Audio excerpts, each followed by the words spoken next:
ಇದೇ ವಿಚಾರಕ್ಕೆ ಸಂಬಂಧಪಟ್ಟಂತೆ ಮಾತನಾಡೋದಕ್ಕೆ ತುಮಕೂರಿನಿಂದ ಕಾರ್ತಿಕ್ ಅವರು ಫೋನ್ ಸಂಪರ್ಕದಲ್ಲಿ ಜಾಯ್ನ್ ಆಗಿದ್ದಾರೆ. ಕಾರ್ತಿಕ್ ಅವರೇ ನಮಸ್ಕಾರ. ಸರ್ ನಮಸ್ತೆ. ಏನು ಪ್ರಶ್ನೆ ನಿಮ್ದು? ಸರ್ ಏನಿಲ್ಲ, ಈಗ ಈಗ ಎಲ್ಲ ಗಂಡ್ ಮಕ್ಳದೇ ಅಂತ ವಿಚಾರ ಮಾತಾಡ್ತಾ ಇದ್ದೀರಾ ಸರ್, ಹೆಣ್ಮಕ್ಳದೇ ಅಂತ ಮಾತಾಡ್ತಾ ಇದ್ದೀರಾ. ಗಂಡ್ ಮಕ್ಳು ವಿಚಾರದಲ್ಲಿ ಏನಾದ್ರು ಮಾತಾಡ್ತಿದ್ದೀರಾ ಸರ್?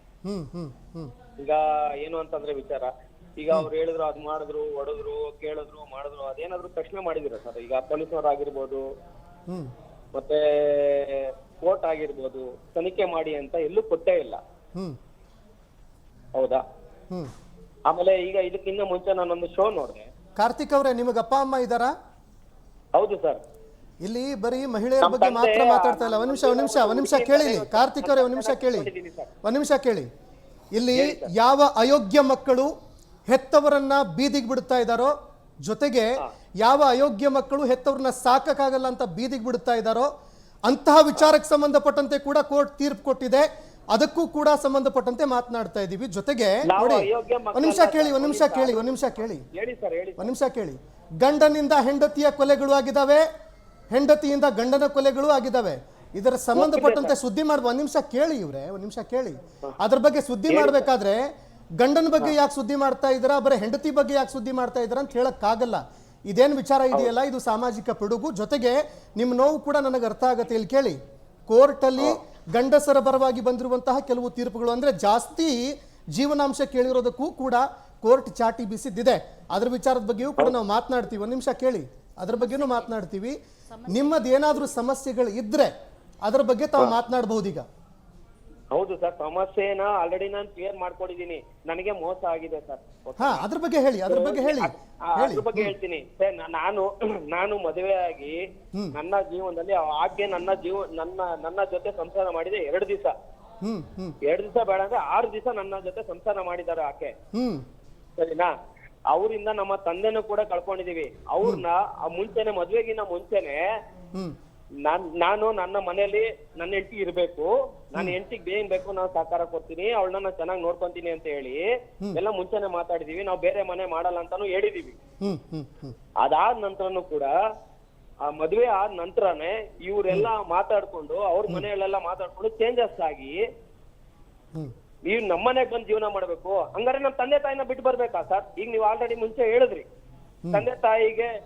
ತಂದೆ ತಾಯಿ ಇದಾರ ಅಂತ ಕೇಳಿದ್ರಿ. ಅವ್ರನ್ನ ಬಿಟ್ಟು ಹೋಗ್ಬೇಕಾ ಸರ್ ನಾವು? ಅವ್ರ ಮನೆಗೆ ಹೋಗಿ ನಾವು ಜೀವನ ಮಾಡ್ಬೇಕಾ ಸರ್?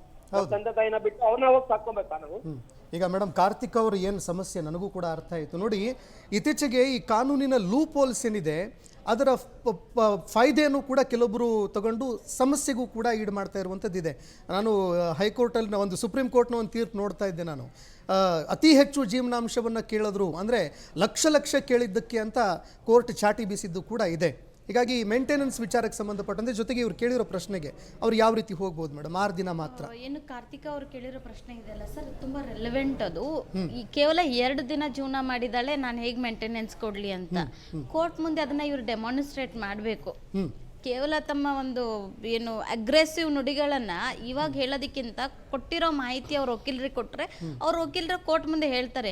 2 ದಿನ ಜೀವನ ಮಾಡಿರ್ತಕ್ಕಂಥ ಹೆಣ್ಮಗಳು ಮದುವೆ ಎಷ್ಟು ಖರ್ಚು ಮಾಡಿದ್ದಾರೆ, ಇವ್ರು ವರದಕ್ಷಿಣೆ ಏನು ಕೊಟ್ಟಿದ್ದಾರೆ, ಇವ್ರ ಮಧ್ಯೆ ಏನು ಬೇಸಿಕ್ ಪ್ರಾಬ್ಲಮ್ ಆಗಿದೆ, ಅದರಿಂದ ಅವಳು ಯಾಕೆ ಮನೆ ಬಿಟ್ಟು ಹೋಗಿದ್ದಾಳೆ, ಮನೆ ಬಿಟ್ಟು ಹೋದ್ರೂ ಕೂಡ ಇವ್ರಿಗೆ ಅವಕಾಶ ಇದೆ ಬಂದು ಜೀವನ ಮಾಡಮ್ಮ ಅಂತೇಳಿ ರೆಸ್ಟ್ರಿಕ್ಷನ್ ಆಫ್ ಕಾನ್ಜುಗಲ್ ರೈಟ್ಸ್ ಹಾಕಿ ಅಂತ ಹೇಳಿ ಆಯ್ತು. 2 ದಿನ ಜೀವನ ಮಾಡಿ ಹೋಗಿರ್ತಕ್ಕಂಥ ಹೆಣ್ಮಗಳು ಎಜುಕೇಟೆಡ್ ಆಗಿದ್ರೆ, ರಜನೀಶ್ ವರ್ಸಸ್ ಸ್ನೇಹ ಅಂತ ಹೇಳಿ ಒಂದು ಸುಪ್ರೀಂ ಕೋರ್ಟ್ದು major judgment, land judgment ಅಲ್ಲಿ ಏನ್ ಹೇಳಿದ್ದಾರೆ ಅಂದ್ರೆ, ಇಬ್ರು ಪತಿ ಪತ್ನಿಯರದ್ದು ಅಸೆಟ್ಸ್ ಅಂಡ್ ಲಯಬಿಲಿಟೀಸ್ ನ ಕೋರ್ಟ್ ಮುಂದೆ ಪ್ರೊಡ್ಯೂಸ್ ಮಾಡಿ ಅದನ್ನ ಅಳೆದು ತೂಗಿ ಮೇಂಟೆನೆನ್ಸ್ ನ ಅಲೋ ಮಾಡಿ ಅಂತ ಹೇಳಿದ್ದಾರೆ. ಸೊ ಕೆಳ ನ್ಯಾಯಾಲಯಗಳನ್ನ ಪರಿಗಣಿಸ್ಬೇಕಂತ ಹೇಳಿದ್ದಾರೆ. ಅವಳು ಓದಿರೋ ಹೆಣ್ಮಗಳಾಗಿದ್ದು ದುಡಿತಕ್ಕಂತ ಹೆಣ್ಮಗಳಾದ್ರೆ ಅವಳಿಗೆ ಮೇಂಟೆನೆನ್ಸ್ ಕೊಡೋ ಅವಶ್ಯಕತೆ ಇಲ್ಲ. ಅವಳು ಓದಿಲ್ಲ, ಇನ್ನೊಬ್ಬರ ಮೇಲೆ ಡಿಪೆಂಡೆನ್ಸಿ ಇದ್ದಾರೆ ಅಂದರೆ ಆಟೋಮೆಟಿಕಲ್ ಅವಳೊಂದು ಮದುವೆ ಆಗಿದ್ದಾರೆ ಅಂದರೆ ಇವರು ಒಂಥರ ಕಾಂಟ್ರಾಕ್ಟ್ಗೆ ಎಂಟ್ರಿ ಆಗಿದ್ದಾರಂತ, ಆ ಮದುವೆ ಅನ್ನೋ ಒಂದು ಒಪ್ಪಂದಕ್ಕೆ ಎಂಟ್ರಿ ಆಗಿದ್ದಾರಂತ. ಅವ್ರದ್ದು ಮೊದಲೇ ಪ್ರೈಮರಿಯಾಗಿ ಮದುವೆ ಆಗಿರ್ತಕ್ಕಂಥ ಹೆಂಡತಿಯನ್ನ ಸಾಕೋದು ಇವರ ಮೂಲಭೂತ ಕರ್ತವ್ಯ. ಜೊತೆಗಿದ್ದಾರ ದೂರ ಇದ್ದಾರ ಅದನ್ನು ನೀವು ಕೋರ್ಟ್ ಮುಂದೆ ಹೇಳಬೇಕು. 2 ದಿನ ಇದ್ದಾಳೆ, ನನಗೆ ಅನ್ಯಾಯ ಮಾಡಿದ್ದಾಳೆ, ಅವಳು ಹೋಗಿದ್ದಾಳೆ, ಅದನ್ನು ನೀವು ಕೋರ್ಟ್ ಮುಂದೆ ಹೇಳಿ. ಕೋರ್ಟ್ ಮುಂದೆ ನಾನು ಯಾಕೆ ಮೇಂಟೆನೆನ್ಸ್ ಕೊಡಬೇಕಂತ ಕೇಳಿ. ಅದನ್ನು ಹಾಕಿದ್ರೆ ಅದನ್ನು ಹೈಕೋರ್ಟಿಗೆ ಅಪೀಲ್ ಇದೆ, ಚಾಲೆಂಜ್ ಮಾಡಿ. ಇರೋ 2 ದಿನದಲ್ಲಿ ನನ್ನ ಜೊತೆ ಸಂಸಾರ ಮಾಡಿದ್ದೆ ಇಷ್ಟು ದಿನ, ನಾನು ಯಾಕೆ ಮೇಂಟೆನೆನ್ಸ್ ಕೊಡಬೇಕು ಅಂತ ಇರೋ ಕೆಳ ನ್ಯಾಯಾಲಯದ ಆದೇಶವನ್ನು ನೀವು ಚಾಲೆಂಜ್ ಮಾಡದೆ ಇಲ್ಲಿ ಅದಾಯಿತು ಇದಾಯಿತು ಅಂದರೆ ಆಗೋದಿಲ್ಲ. ಈಗ ಶ್ರೀನಿವಾಸ ರಾವ್ ಸರ್ ಆಗಲೇ ಹೇಳ್ತಾ ಇದ್ದಿದ್ದನ್ನು ಕೇಳಿಸ್ಕೊಂಡ್ರಿ ಕಾರ್ತಿಕ್ ಅವರು. ನೋಡಿ, ಇನ್ನೊಂದು ಮುಖ ಕೂಡ ಇದೆ ಇಲ್ಲಿ. ಆದರೆ ಕಾನೂನಿನ ಕೆಲವು ಲೂಪ್ ಹೋಲ್ಸ್ಗಳನ್ನು ಬಳಕೆ ಮಾಡಿಕೊಂಡು ಗಂಡಸರಿಗೂ ಕೂಡ ಅನೇಕ ಸಮಸ್ಯೆಗಳನ್ನ ಮಾಡ್ತಾ ಇರೋ ಕೆಲವು ಪ್ರಕರಣಗಳ ತೀರ್ಪುಗಳನ್ನು ನೋಡಿದ್ದೀವಿ. ಅಂಥವ್ರಿಗೆ ಸಲಹೆ ಏನು ಕೊಡ್ತೀವಿ? ಇವರು ಅದರಲ್ಲಿ ಈಗ ಯಾವುದೇ ಒಂದು ಮದುವೆ ಎಲ್ಲ ಅದರ ಏನು ಲಾ ಇದೆ ಅದನ್ನು ಫುಲ್ಫಿಲ್ ಮಾಡಿಲ್ಲ ಅಂದರೆ ನಲ್ ಆ್ಯಂಡ್ ವೈಡ್ ಅಂತ ಹೋಗ್ಬೋದು, ಮದುವೆನ ಅಸಂದುಗೊಳಿಸಿ ಅಂತ. ಅದನ್ನು ಹೋಗ್ಬಿಟ್ಟು ಇವರು ಫೈಟ್ ಮಾಡಬಹುದು. ಅದು ಕಾನೂನು ಚೌಕಟ್ಟಲ್ಲಿ ಬಂದರೆ ಅವರ ವಕೀಲರ ಹತ್ರ ಅವ್ರು ಚರ್ಚೆ ಮಾಡಿ ಅದರ ಬಗ್ಗೆನೂ ನೋಡ್ಬೋದು.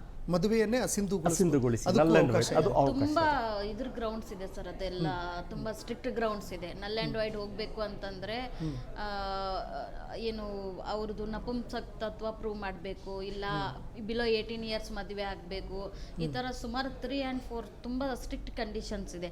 ಅದು ಮೋಸ ಮಾಡಿರಬೇಕು, ಫ್ರಾಡ್ ಅಂತ ಮಾಡಿದ್ರು ಕೂಡ ಪ್ರೀವಿಯಸ್ ಆಗಿ ಯಾವುದೋ ಒಂದು ಮದುವೆ ಮುಚ್ಚಿಟ್ಟು ಮದುವೆ ಆಗಿರಬೇಕು. ಸೊ ಈ ಥರ ನಾವು ಏನೋ ಮತಾಂತರ ಆಗಿರ್ಬೇಕು ಮದುವೆ ಆದಮೇಲೆ.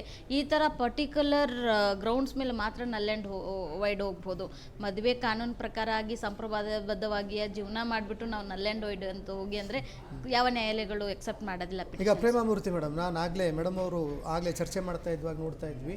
ನೋಡಿ, ಇತ್ತೀಚಿನ ದಿನಮಾನದಲ್ಲಿ ಎಷ್ಟೇ ಕಟ್ಟುಪಾಡುಗಳು ಇದ್ದರೂ ಕೂಡ ಅಥವಾ ಎಷ್ಟೇ ಕೇವಲವಾಗಿ ಹೆಣ್ಣಂದಿರನ್ನ ನೋಡಿದ್ರೂ ಕೂಡ ಧೈರ್ಯವಾಗಿ ಇತ್ತೀಚಿನ ದಿನಗಳಲ್ಲಿ ಕೋರ್ಟ್ಗೆ ಬಂದು ಜೀವನಾಂಶವನ್ನು ಪಡೆದುಕೊಳ್ಳುತ್ತಾ ಇದ್ದಾರೆ. ಆ ಒಂದು ಪ್ರಕರಣಗಳನ್ನು ನೋಡಿದಾಗ ಮೇಡಮ್, ಇತ್ತೀಚೆಗೆ ಮಹಿಳಾ ಸಬಲೀಕರಣ ನಿಜವಾಗ್ಲೂ ಆಗ್ತಾ ಇದೆಯಾ ಅಥವಾ ಅದರಲ್ಲಿ ಇನ್ನೂ ಕುಂದುಕೊರತೆಗಳು ಏನು ಕಂಡು ಬರ್ತಾ ಇದೆ ನಿಮಗೆ ಇತ್ತೀಚಿನ? ಮಹಿಳಾ ಸಬಲೀಕರಣ ಆಗ್ತಾ ಇದೆ ಅಂತ ಒಂದು ಕಡೆ, ಮಹಿಳೆಯರು ಶೋಷಣೆಗೂ ಒಳಗಾಗ್ತಿದ್ದಾರೆ ಅಂತ ಇನ್ನೊಂದು ಕಡೆ, ಮಹಿಳೆಯರು ಗಂಡಸರಿಗೆ ಅನ್ಯಾಯ ಮಾಡ್ತಾ ಇದ್ದಾರೆ ಅನ್ನೋದು ಒಂದು ಕಡೆ ಇದೆ. ಯಾಕಂದ್ರೆ ನಾವು ಈಗ ಅವರು ಹೇಳ್ದಂಗೆನೆ ಸಾಕಷ್ಟು ನಾನು ನನ್ನ ಒಂದು ಅನುಭವದಲ್ಲಿ ನಾನು ಹೇಳ್ತೀನಿ, ಹೆಣ್ಣು ಮಕ್ಕಳು 2 ದಿನ, 1 ದಿನ ಗಂಡನ ಜೊತೆನೆ ಸಂಸಾರ ಮಾಡಿದ್ರು ಆಕೆ ಹೆಂಡತಿನೇ, ಓಕೆ, 2 ದಿನಕ್ಕೆ ಆಕೆ ಅನ್ಯಾಯ ಮಾಡಿದಾಳೆ ಅಂತಂದ್ಮೇಲೆ ಅಲ್ಲೂ ಒಂಚೂರು ನಾವು ಗಮನಿಸ್ಬೇಕಾಗತ್ತೆ. ಬರೀ ನಾವು ಗಂಡಸರಿಗೆ, ಬರೀ ಹೆಣ್ಣು ಮಕ್ಕಳಿಗೆ ನಾವು ಸವಲತ್ತುಗಳನ್ನೆಲ್ಲ ನೋಡ್ತಾ ಇದ್ರೆ ಗಂಡು ಮಕ್ಕಳು ಏನ್ ಮಾಡ್ಬೇಕು? ಈಗ ನಾನು ಮಹಿಳಾ ಸಂರಕ್ಷಣಾ ಸಮಿತಿ ಅಧ್ಯಕ್ಷ ಆದ್ರೂ ನನ್ನ ಹತ್ರ ಸಾಕಷ್ಟು ಗಂಡು ಹುಡುಗರು ಬರ್ತಾರೆ. ಮೇಡಮ್, ನನಗೆ 2 ದಿನದಲ್ಲೇನೆ ಹೊಟ್ಟೋದ್ಲು, ಆಯ್ತಾ, ನಾನು ಸರಿ ಇಲ್ಲ ಅಂತ ಹೋದ್ಲು, ಇದೆಲ್ಲ ನೋಡ್ಕೊಂಡೆ ತಾನೆ ಅವಳು ಮಾಡ್ಕೊಂಡಿರೋದು. ಈಗ ಜೀವನಾಂಶ ನನಗೆ ಆಮೇಲೆ ಸೆಟಲ್ಮೆಂಟ್ ಮಾಡ್ಬಿಡಿ ನೀವು, 1 ಕೋಟಿ ಸೆಟಲ್ಮೆಂಟ್ ಮಾಡ್ಬಿಡಿ. ಅವನಿಗೆ 3 ಅಂತಸ್ತು ಫ್ಲೋರ್ ಬಿಲ್ಡಿಂಗ್ ಇದೆ, 60,000 ರೂಪಾಯಿ 70,000 ರೂಪಾಯಿ ಬಾಡಿಗೆ ಬರುತ್ತೆ, ನನಗೆ ಒಂದು ಸೆಟಲ್ಮೆಂಟ್ ಮಾಡಿಸ್ಕೊಟ್ಬಿಡಿ ಅಂತ ಅನ್ನೋ ಹೆಣ್ಣುಮಕ್ಕಳು ಇದ್ದಾರೆ.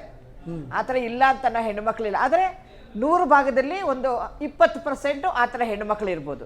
ಇನ್ನು 80% ಗಂಡು ಮಕ್ಕಳದೇ ತಪ್ಪು, ಇಲ್ಲ ಅಂತ ಅನ್ನೋದಿಲ್ಲ ನಾನು. ಎಲ್ಲ ಹೆಣ್ಣುಮಕ್ಕಳು ತಪ್ಪು ಮಾಡ್ತಾರೆ, ಇಲ್ಲ ಮಾಡ್ತಾರೆ. ಬಟ್ ಶೋಷಣೆಗೆ ಒಳಗಾಗ್ತಿರೋದು 80% ಹೆಣ್ಣು ಮಕ್ಕಳೇನೆ.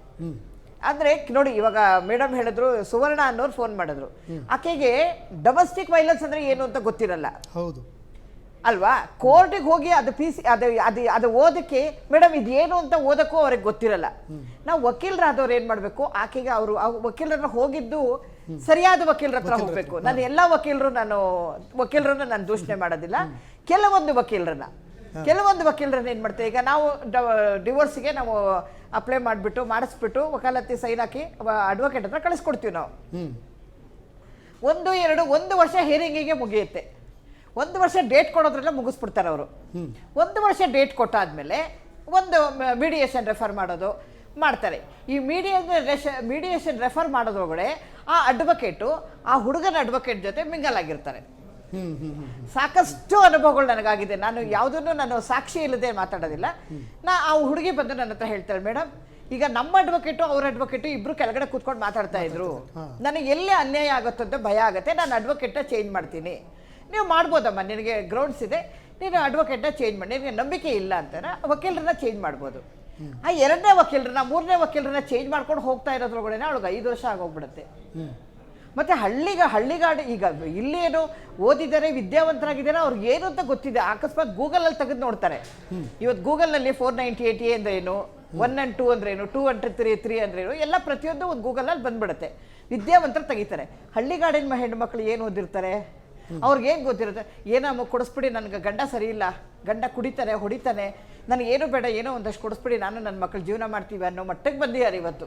ಅದನ್ನ ನಾವು ಆ ಹೆಣ್ಣು ಮಕ್ಕಳಿಗೆ ನಾವು ಸರಿಯಾದ ವಕೀಲರು ಸಿಕ್ಕಿ ವಕೀಲರು ಆಕೆಗೆ ಹೇಳಬೇಕು, ಹಿಂಗೆ ಕೋರ್ಟ್ಗೆ ಹೋದ್ರೆ ಹಿಂಗಾಗುತ್ತಮ್ಮ, ಹಿಂಗಾಗುತ್ತೆ, ಇದು ಈ ಒಂದು ಗ್ರೌಂಡ್ಸಲ್ಲಿ ಹೋದರೆ ನಿಮ್ಗೆ ಎಷ್ಟು ಜೀವನಾಂಶ ಸಿಗುತ್ತೆ, ನೀವು ಬಿಡಬೇಡಿ ಅವನ್ನ, ನಾವು ನಿಮಗೆ ನ್ಯಾಯ ಕೊಡಿಸ್ತೀವಿ ಅನ್ನೋ ವಕೀಲರು ಇವತ್ತು ಬರಬೇಕು.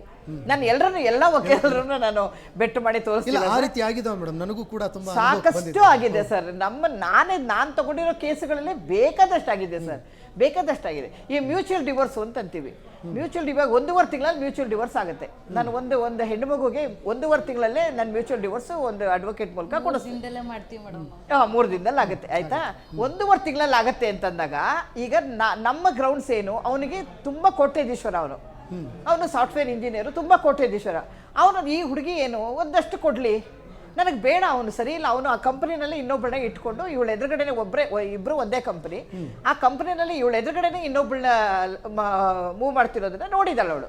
ನನಗೆ ಬೇಡ ಅವನ ಸವಾಸ, ಅವನಿಗೆ ಅಂತ ಕಚ್ಚಡ ನನಗೆ ಬೇಡ ಅಂತಂದ್ಬಿಟ್ಟು ನನಗೆ ಒನ್ಸ್ ಫಾರ್ ಸೆಟಲ್ಮೆಂಟ್ ಮಾಡಿಸ್ಕೊಟ್ಬಿಡಿ ಮೇಡಮ್, ನನಗೆ ಮ್ಯೂಚುವಲ್ ಡಿವೋರ್ಸ್ ಕೊಟ್ಬಿಡಿ, ಸೈನ್ ಹಾಕ್ಬಿಟ್ಟು ಹೊಟ್ಟೋಗ್ತೀನಿ, ನನಗೆ ಬೇಕಾಗಿಲ್ಲ ನನಗೆ ಅಂತ ಇವಳು.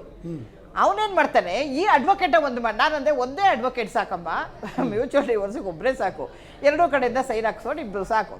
ಅವನೇನ್ ಮಾಡ್ತಾರೆ, ಇಲ್ಲ ನಾನು ಅಡ್ವೊಕೇಟ್ನ ಕರ್ಕೊಂಡ್ಬರ್ತೀನಿ, ನಮ್ಮ ವಕೀಲರು ಇದ್ದಾರೆ ಅಂತಾನೆ. ಈ ವಕೀಲರು ಏನ್ ಮಾಡ್ತಾರೆ, ಮ್ಯೂಚುವಲ್ ಡಿವೋರ್ಸ್ ಟೈಮ್ನಲ್ಲಿ ಇಲ್ಲ ನೀವು ಇಷ್ಟು ಕೊಡ್ರಿ, ನಾವು ಇಷ್ಟು ಕೊಡಿಸ್ತೀವಿ ನಿಮಗೆ, ಇಷ್ಟು ಕೊಡಿ, ಅಲ್ಲೂ ಅನ್ಯಾಯ ಮಾಡೋ ವಕೀಲರು ಇದ್ದಾರೆ ಸರ್ ಇವತ್ತು. ಎಲ್ಲಾ ವಕೀಲರು ಒಳ್ಳೆಯವರು, ಎಲ್ಲ ವಕೀಲರ ಮೇಲೆ ಎಲಿಗೇಷನ್ಸ್ ಅಲ್ವೇ ಅಲ್ಲ. ಯಾಕಂದ್ರೆ ಪ್ರೊಫೆಷನಲ್ ಕಾಂಡಕ್ಟ್ಸ್ ಹೆಂಗಿರುತ್ತೆ ಅಂದ್ರೆ ನಾವು ವಕೀಲರು ಮಾತಾಡ್ಕೊಳ್ದೆ ಕೆಲಸನೂ ಆಗೋದಿಲ್ಲ. ಅಲ್ಲ ನೀವು ಮಾತಾಡ್ಕೋಬೇಕು ಮೇಡಮ್. ಇಲ್ಲ ಮಾತಾಡಿದ್ದ ತಕ್ಷಣ ಇಲ್ಲ ಪ್ರೊಫೆಷನಲ್ ಅಲಿಗೇಷನ್ ಸಬ್ಜೆಕ್ಟ್ ಅಲ್ವೇ ಅಲ್ಲ. ಅಲ್ಲಲ್ಲ, ನಾನು ಅಲಿಗೇಷನ್ ಯಾರಿಗೂ ಹಾಕ್ತಾ ಇಲ್ಲ ಮೇಡಮ್. ಇಲ್ಲ ಕೆಲವೊಂದು ಪ್ರಕರಣ ಪ್ರಕರಣ ಅಲ್ಲ ಸರ್. ಏನಂತ ಆಗತ್ತೆ ಅಂತ ಹೇಳಿದ್ರೆ, ಒಂದು ಸಮುದಾಯ, ಒಂದು ಪ್ರೊಫೆಷನಲ್ ಒಂದು ಸಮುದಾಯದ ಬಗ್ಗೆ ಮಾತಾಡ್ತಿದೀವಿ ಅಂತ ಹೇಳಿದ್ರೆ ಬಿಹೈಂಡ್ ಸಬ್ಜೆಕ್ಟ್ ಬಿಟ್ಟು ಹೋದ್ರೆ ಅದು ಡಿಸ್ಕಷನ್ ನಾನು ಸಬ್ಜೆಕ್ಟಿಗೆ ಬರ್ತೀನಿ. ಅಲ್ಲ ಮಾತಾಡಿದ್ದಕ್ಕೆ ಅಲ್ಲ ಇಲ್ಲಿ ಅಲ್ಲ ಈಗ ಈಗ ವಕೀಲ್ ನೋಡಿ, ಹಳ್ಳಿಗಳ ಕಡೆನಲ್ಲಿ ಅಲ್ಲ ಈಗ ಮೇಡಮ್ ಫೀಸ್ ತಗೊಳ್ಳಿ, ಯಾರು ಸುಮ್ನೆ ಮಾಡಲ್ಲ, ಎಲ್ಲ ಫೀಸ್ ತಗೊಳ್ತಾರೆ. ಫೀಸ್ ತಗೊಳ್ಳೋಕೆ ನಾನು ಹೇಳಿ ಮಾತಾಡಿದಾರಲ್ಲ ನೋಡಿ, ಇಲ್ಲ ಮಾತಾಡಿದ್ರಲ್ವ, ಅಲ್ಲ ಕೇಳಿ ಮೇಡಮ್, ಇಲ್ಲ ಕೇಳಿ ಮೇಡಮ್, ನಾನು ಹೇಳ್ತೀನಿ, ನಾನು ಕೇಳ್ತೀನಿ. ನೀವು ವಕೀಲರು ಹೇಳಿ, ನೀವು ವಕೀಲರು ಮಾತಾಡದ ಮೇಲೆ ಆ ಓಕೆ ಪ್ರೇಮಮೂರ್ತಿ ಮೇಡಮ್ ಇರ್ಲಿ ಒಂದು ನಿಮಿಷ ಅದಕ್ಕೆ ಎಲ್ಲ ಹೇಳ್ತಾ ಇಲ್ಲ ನೋಡಿ. ಈಗ ಅವ್ರಿಗೆ ಇದು ಸಬ್ಜೆಕ್ಟ್ ಡೈವರ್ಟ್ ಆಗುತ್ತೆ ಸರ್. ಯಾಕಂದ್ರೆ ವಕೀಲರು ಹಂಗ್ ಮಾಡಿದ್ರು ಹಿಂಗ್ ಮಾಡಿದ್ರು ಒಂದು ಮ್ಯಾಟರ್ನ ಕ್ಲೋಸ್ ಮಾಡೋದಕ್ಕೋಸ್ಕರ ನಾವು ಮಾತಾಡಲೇಬೇಕಾಗುತ್ತೆ. ಮೀಡಿಯಾದಲ್ಲಿ ಬ್ರಾಂಕರ್ಸ್ ಮಾತಾಡ್ತಿದ್ದಾರೆ ಅಂದ್ರೆ ಇಬ್ರು ಮಿಂಗಲ್ ಆಗಿದ್ದಾರೆ ಅಲ್ಲ, ಇಬ್ರು ವಕೀಲರು ಅಲ್ಲ ಸರ್. ಮೇಡಮ್ ನನ್ನ ಒಂದು ನಿಮಿಷ ಇದೆ, ನಾನು ಹೇಳೋದು ಲೆಟ್ ಮಿ ಕಂಪ್ಲೀಟ್. ಅಲ್ಲ ಮೇಡಮ್ ಒಂದು ನಿಮಿಷ ಅಲ್ಲ ಟಾಪಿಕ್ ಅನ್ನು ಡ್ರಾಪ್ ಮಾಡಿ ಮೇಡಮ್. ನಾನು ಮಾತಾಡಿದವ್ರಿಗೆ ಅರ್ಥ ಆಗಿಲ್ಲ. ಒಂದು ನಿಮಿಷ ವಕೀಲ್ ನಾನು ವಕೀಲರು ಇಲ್ಲ ಕೇಳಿ ಮೇಡಮ್, ನಾನು ಕೇಳಿ ಹೇಳ್ತೀನಿ. ವಕೀಲರು ಮಾತಾಡ್ತಿರ್ತಾರಲ್ಲ ಸರ್, ಆ ಮಾತಾಡಿದ್ದ ಇನ್ಸಿಡೆಂಟ್ ಅಲ್ಲಿ ನನ್ನ ಒಂದು ಕ್ಲೈಂಟ್ಗೆ ಅನ್ಯಾಯ ಆಗಿದೆ, ಅಷ್ಟು ಮಾತ್ರ ನಾನು ಹೇಳ್ತೀನಿ. ಸರಿ ಹೋಗಿಲ್ಲ ಅಂದ್ರೆ ಎನ್ಒಸಿ ತಗೊಂಡು ಬೇರೆ ವಕೀಲರನ್ನ ಚೇಂಜ್ ಹೋಗಿದ್ದಾರೆ ಮೇಡಮ್, ನಾಲ್ಕು ವಕೀಲರನ್ನ ಚೇಂಜ್ ಮಾಡಿ ಮೇಡಮ್.